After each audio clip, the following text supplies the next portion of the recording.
Thank you very much. I welcome you all to this last session of assessment, accreditation and quality standards in higher education, technology leading the way. In fact, there are 4 experts in this field, namely the eligible Charlie, Dr. Rajgopal, Dr. Ajay Kumar, and Biju Zakaria. All of them are known in their field. I welcome them again. Before each one of them makes their presentation, briefly I would like to talk about the assessment, accreditation and quality standards in higher education, technology leading the way. For the last 2 days, we have been listening and hearing the importance of ICT in this contest. This session devotes the assessment and accreditation and quality, etc. I just would like to express my views in the form of, say, introduction, the higher education in India, why quality and accreditation and quality assurance concepts, role of technology in higher education, challenges and solutions of ODL system, open distance learning system, and what are the steps to achieve excellence in open distance learning system, and followed by the conclusion.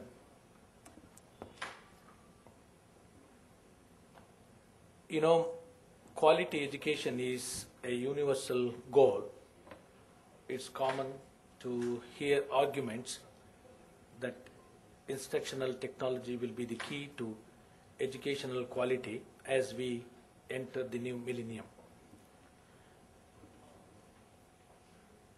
Enthusiasts for educational technology argue that quality has and will continue to increase rapidly, creating a new educational culture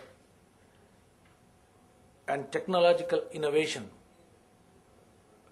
And technology has had and will continue to have a significant impact on higher education. Nearly 2/3, about 63% of survey response from both the public and private sectors say that technological innovation will have a major influence on teaching,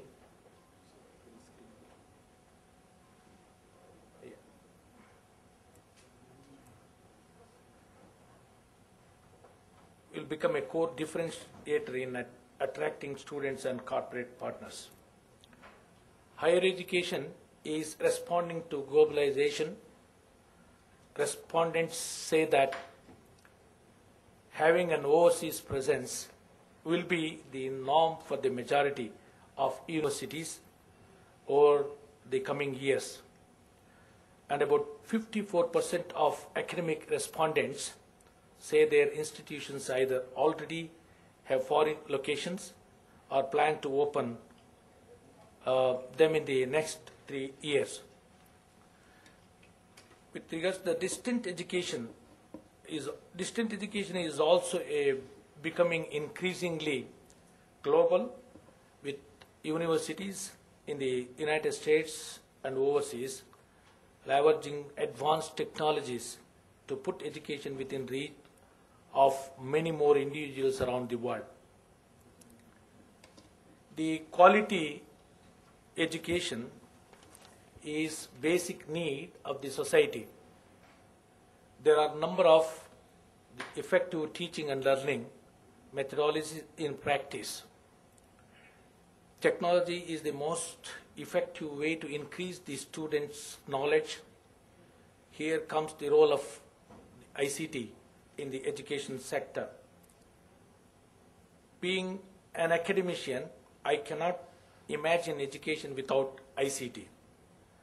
Nowadays, ICT plays an imminent role in the process of integrating technology into the educational activities.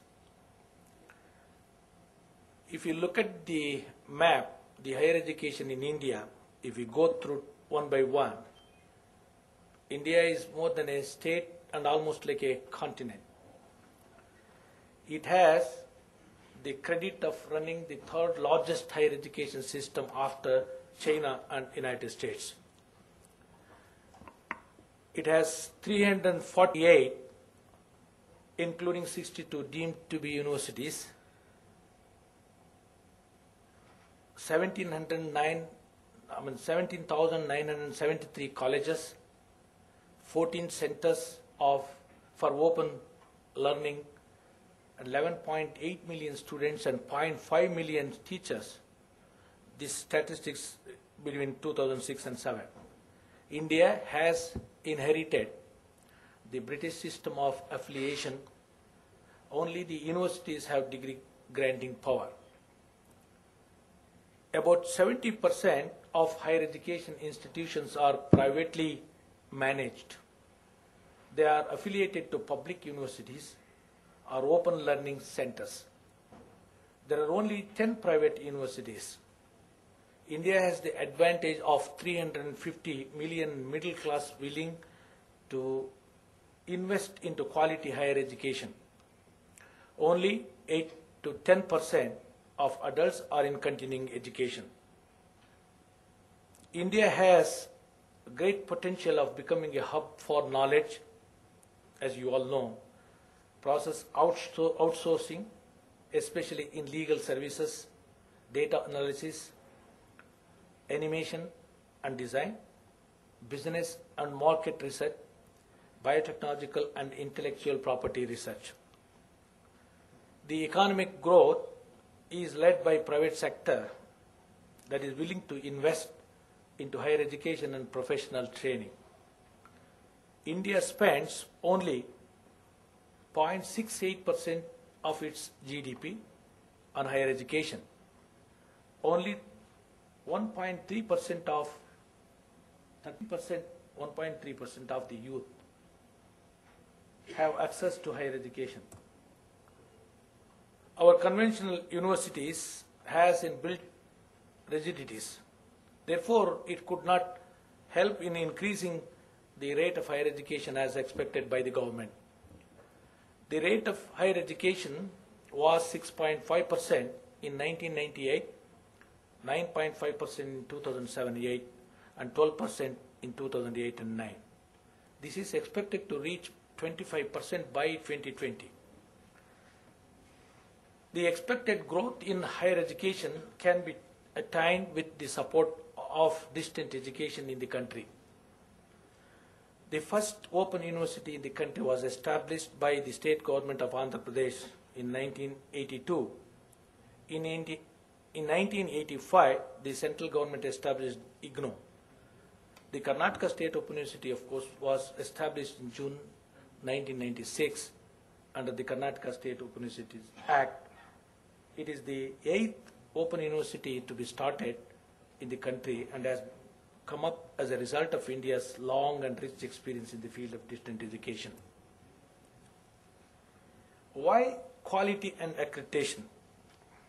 Quality safeguards the producer and consumer. In higher education, it safeguards academic integrity. It identifies the producer and consumer and hence grants confidence to both. In higher education, safeguards qualification of graduates, allows trade or marketability, the higher education cross-border education. Accreditation grants recognition by the consumer and also the product itself. Again, higher education prepares the country's